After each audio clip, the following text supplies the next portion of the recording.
And soca is an old genre, or the practitioners of soca is in the music world are old guys. Right? What are you saying? What are you trying to say? No, think about it. Think about this. Who are the big men in soca right now? What's the age group? What's the ages? You have 40s. Marshall, who's over 50 now. Right? Or just turned 50, whatever. You have Kes. Garlin, and all these guys who just approaching 50. After them, you have like the Leros and they who approaching 40. Voice, who's over 30. Right? Who next?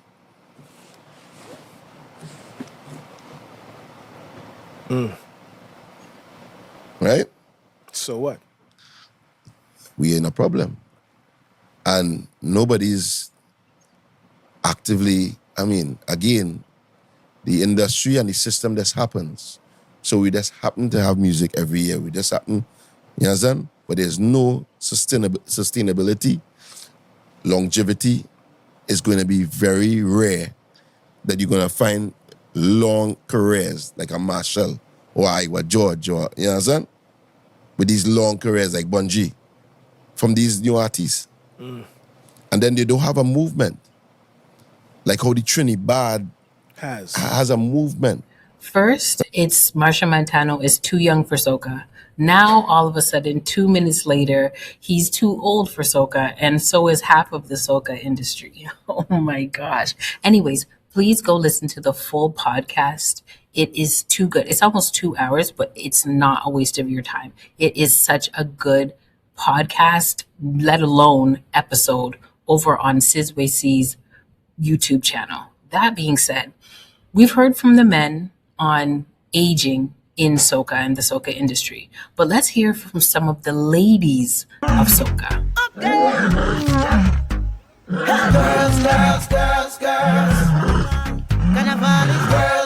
But do you think that, women in soca, they fight in the same battles that they fought previously, that you all fought previously? Somewhat. The world has changed from, and I mean to sound like a vampire, like I've been here for a second. But I've been here for a minute, and I've seen women come, I've seen women go, I've seen women come back, I've seen them leave again. And it's more or less always the same story. Women will always have to fight a physical battle in terms of how you look, and who's pretty, and who's aging out, and who looks tired, and who looks this, and who's shaped like this, and whatever the case is. But at the end of the day, I think all of this hinges on your level of self-acceptance and your level of discipline. Because when you come into an industry, you're going to age. Come on, we all getting old. And it's a beautiful thing to get old and be happy in your aging. But I think what happens is when it's weaponized against women, that's a problem. Because they don't weaponize it against the men. And you have men who are older than women in this industry still pumping. And they never bring their age up. They never bring their hairstyle up. They never bring their clothing up. They never bring their shape up and all of these things. And I think once women start giving themselves grace and understanding that sometimes some of the people commenting on your post, they're actually older than you. And they might look worse than you. There's a few conversations happening here. You have, is soca and the soca industry and the calypso industry fading out?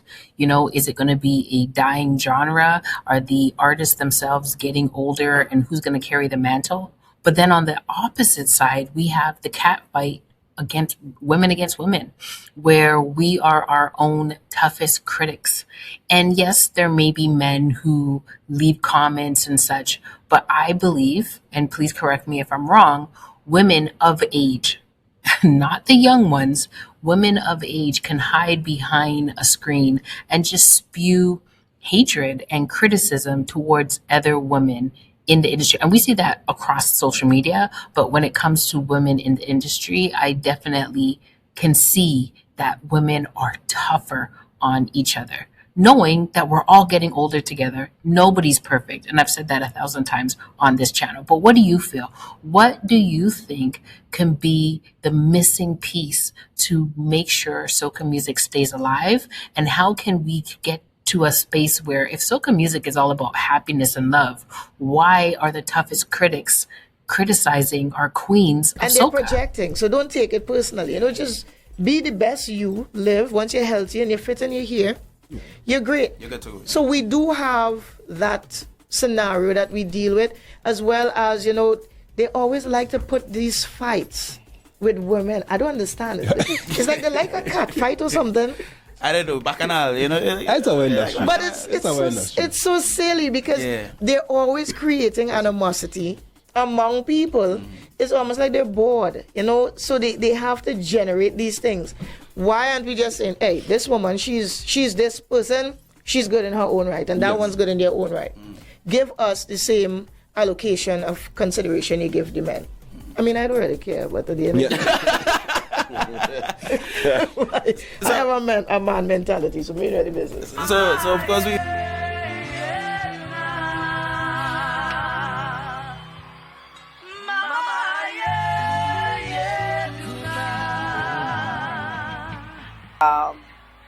You're too old. You need to sit down.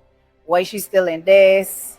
The ageism, and it is unfair. It's unfair criticism because it can't be the youth. Not saying that the youth are innocent, but if you really think about who's leaving these comments and saying these things to our queens and kings of soca music, the ones who are going out of their way to make us happy, to help us to de-stress from whatever the hell we got going on. Why? Why must we feel that we have the audacity in the comfort of our home to leave nasty? That's why I always say bullying doesn't stop when people are the youth. Bullying continues with adults. Adults can be some of the biggest bullies behind a screen of social media. It is crazy to me. But anyways, let's go back. Men don't receive that. They are just allowed to express and be, no matter how old they are, no matter how old they get. And it always feels to me like that we as women already have it hard enough to be able to exist, just to be who we are and being in the world. I still have the passion for what I do, and I take care of myself as well as I can. And I'm not doing that not even for the public. I'm doing that for me because I still need to remain active. I still want to feel sexy.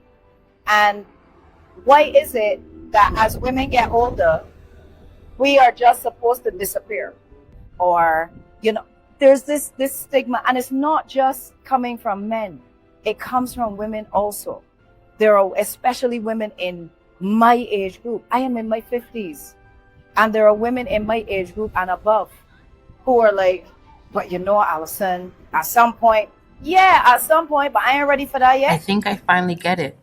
This is why it is so important for these older artists to put on the youth, because their music might live forever, but they will not. And I'm not trying to X out any of these artists. They can sing until their 70s, 80s in a wheelchair. But let's be real. If they don't continue to push younger artists and encourage and maybe make their own little individual empires and grow this thing internationally, I don't know if the youth are going to follow in their footsteps if their own elders are the ones that treated them like they don't even exist. Anyways, let me know what you guys think. Thanks for watching, and please subscribe to both of these channels. Go watch these interviews. Great interviews. And just to put it out there, Bunji, Garlin in this same podcast here, bombs, gems. The whole interview is too good. You have to go and watch. Anyways, I'm out.